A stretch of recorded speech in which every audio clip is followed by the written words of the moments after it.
ដ៏អស្ចារ្យកាន់តែខ្លាំងរត់តែជួបចិត្តទស្សនាទ្វេដងដែលប្រមូលផ្ដុំទៅដោយកពូកីឡាករជើងក្រឹងល្បីៗមកពីបណ្ដាគ្រប់ទិសទីពួកគេនឹងតតាំងប្រយុទ្ធគ្នា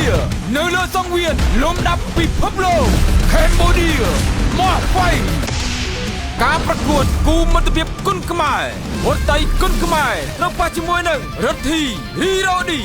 ការប្រកួតសំបន្ទុកដណ្ដើមខ្សែក្រវ៉ាត់លំដាប់ពិភពលោក IPCC គុនខ្មែរក្នុងប្រភេទគុន60គីឡូក្រាមក្នុងពូល B ជុំទី2អមជាមួយនឹងទឹកប្រាក់40លានរៀល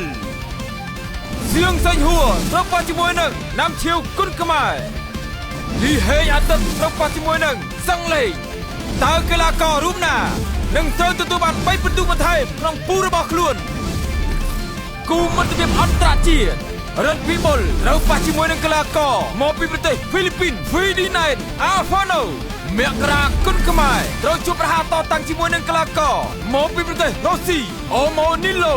យូអ៊ីដាស៊ីវបិចសង្ហាត្រូវតតាំងប្រហារជាមួយនឹងកីឡាករមកពីប្រទេសមីយ៉ាន់ម៉ានីយៀនឆៃអាយក្លាសស្វាយរៀងសំវិឆ័យត្រូវជួបប្រហារតតាំងជាមួយនឹងម្ចាស់ខ្សែក្រវ៉ាត់មកពីប្រទេសចិនលីទៀនលីងជួបគ្នានៅថ្ងៃអាទិត្យទី8ខែមីនាចាប់ពីវេលាម៉ោង3រសៀលតទៅ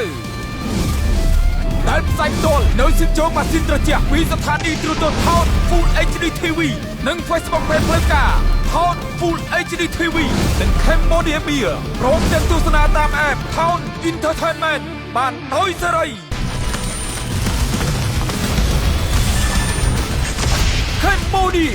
Must Fight នាំមកជូនផ្ដាច់មុខតែមួយគត់ដោយស្រាបៀរ Cambodia Live ស្រាស្រទន់ជួបជុំបានយូរ